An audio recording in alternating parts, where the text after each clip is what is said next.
पूछा जाता है और अभी फिर से किया गया कि जी आपकी CSS एसए के लिए क्या स्ट्रैटेजी रही। तो इसका जवाब हम देते हैं। काफ़ी सारी चीज़ें हैं जिनको आपने मद्देनज़र रखना है। एक तो ये कि when it comes to CSS एसए many a time aspirants leave this particular subject for January।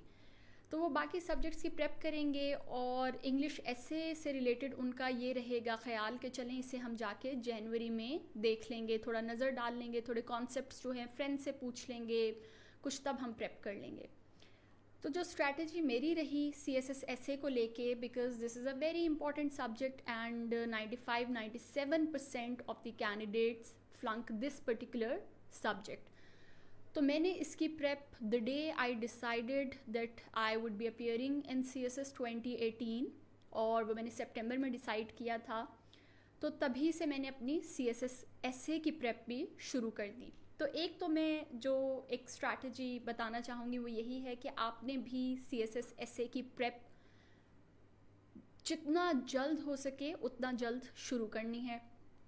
दूसरा, कभी ऐसा नहीं होगा कि CSS एसे में बिना प्रेप के आप जाएं। If you want to score decent marks, if you want to even pass this particular course, then you have to go there with a certain amount of preparation। और वो प्रेपरेशन कैसे होगी वो फिर उस पर you will have to put in the requisite time and effort. उसमें ये करना होता है कि डेटा कलेक्ट करना है, उसमें आर्ग्यूमेंट्स सोचने हैं on different themes, different topics. तो जो दूसरी चीज़ जिसका मैंने ख्याल रखा और जो मेरी स्ट्रैटेजी रही वो ये रही कि Sunday would be the day on which I would prepare for CSS एसे। तो बाकी 6 दिन मैंने डिफरेंट सब्जेक्ट्स को प्रिपेयर किया अकॉर्डिंग टू माई स्केड्यूल जो मैंने बनाया होता था, और संडे को मैं एसे के लिए डेटा कलेक्ट करती थी इंटरनेट के थ्रू। कोई 1-2 अच्छी बुक्स कंसल्ट की, और इंटरनेट पे research articles are readily available there. Latest जो भी स्टार्ट्स फिगर्स हैं वो वहाँ रेडली अवेलेबल होते हैं, स्पेशली जो हर साल थीम्स चेंज होते हैं एसे के। तो उससे रिलेटेड भी डेटा अगर आपने कलेक्ट करना है तो उसके लिए best source is the internet. तो मैं इंटरनेट पे जाके अपना डेटा कलेक्ट किया। मेरे पास एक नोटबुक होती थी, उसमें डेटा अपना गैदर किया, important quotations, important starts figures, उन सबको मैंने एक जगह पे कलेक्ट किया। क्योंकि ऐसा मुमकिन नहीं कि जनवरी में जाके या फेब में जाके, जब ऑलरेडी हम रिवीजन कर रहे होते हैं बाकी सब्जेक्ट्स को, या अगर हमारा एक आधा कोई subject we are lagging behind तो हम उसे कवर करने की कोशिशों में होते हैं, तो उस टाइम ये मुमकिन नहीं होता कि हम डेटा तब कलेक्ट करें। The easiest thing to do at that time is के रिवाइज़ कर लिया जाए अपना डेटा बैंक, उसको एक दफ़ा फिर से स्टार्ट्स वगैरह को हम रिवाइज़ कर लें। तो आपने ये करना है कि आपने भी डेटा, कोटेशंस, स्टार्ट्स वो अभी से कलेक्ट करते रहना है। अच्छा, अब तीसरी चीज़ अगेन जो मेरी भी स्ट्रैटेजी रही और जो मैं अपने स्टूडेंट्स को भी इंस्ट्रक्ट करती हूँ और वो मैं आपको भी कहूँगी, वो ये है कि आपने डिफरेंट थीम्स प्रिपेयर करने हैं, आपने टॉपिक्स प्रिपेयर नहीं करने। क्योंकि जब आप CSS एसे का पेपर देने जाएंगे तो उसमें ऐसा नहीं होगा कि कोई टॉपिक ऐसा आया हो कि जो आपने प्रिपेयर किया हुआ है या जिस पे आपने डेटा कलेक्ट किया है। नो, होगा ये कि आपने थीम प्रिपेयर किया होगा और उस थीम के ऊपर कोई एक टॉपिक आया होगा। For example, if you have prepared the theme of climate change, तो वहाँ पे जब आप ऐसे का पेपर देने जाएंगे, अब उस थीम से रिलेटेड टॉपिक कुछ भी आ सकता है।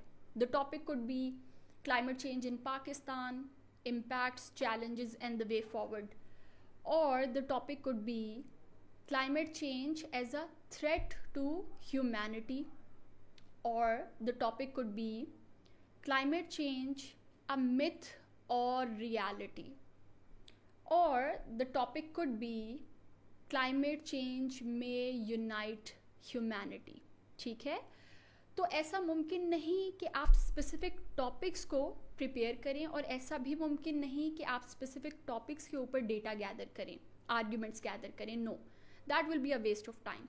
तो आपने बच्चों को जो बात याद रखनी है, और जो स्ट्रैटेजी मेरी रही जो आप भी फॉलो करेंगे, वो ये है कि आपने थीम आइडेंटिफाई करने हैं कि कौन से, लेट्स सपोज 5 या 6 themes हैं that I want to prepare. And once you have identified those themes, then you will collect the data, then you will come up with different arguments, different headings, और आप उस theme को हर angle से cover करेंगे, हर possible aspect से cover करेंगे जो भी आपके माइंड में आएगा. अब ये हमने ऑलरेडी कोर्स में मैंने बता दिया है कि थीम में किस तरह से आपने हेडिंग्स जो हैं शॉर्ट लिस्ट करनी है, किस अंदाज में आपने उस थीम को प्रॉपरली कवर करना है. तो यू ऑलरेडी नो दैट कि कौन से एस्पेक्ट्स हैं जो इम्पॉर्टेंट हैं, जिनको आपने हर थीम में मद्देनज़र रखना है और उस पर डेटा वगैरह कलेक्ट करना है. So this is something that you will do. अच्छा, अब जी थीम भी आपने आइडेंटिफाई कर लिए, उस पर डेटा भी आप कलेक्ट कर रहे हैं, कोटेशंस भी कलेक्ट कर रहे हैं. अब द मोस्ट इम्पॉर्टेंट थिंग वो है प्रैक्टिस. ऐसा मुमकिन नहीं कि आपने 15 to 18 पेजेस का ऐसे कभी लिखा ना हो कलम से.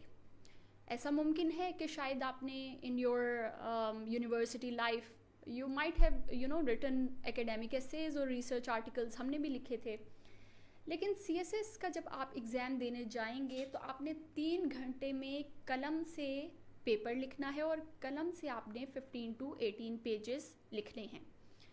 तो ये मुमकिन नहीं कि आप फर्स्ट गो में वहाँ जा रहे हैं और ज़िंदगी में पहली दफ़ा आप कलम से पेपर लिख रहे हैं और आप एक बहुत अच्छा कोहेरेंट वेल ऑर्गेनाइज्ड ऐसे लिखते हैं. नो.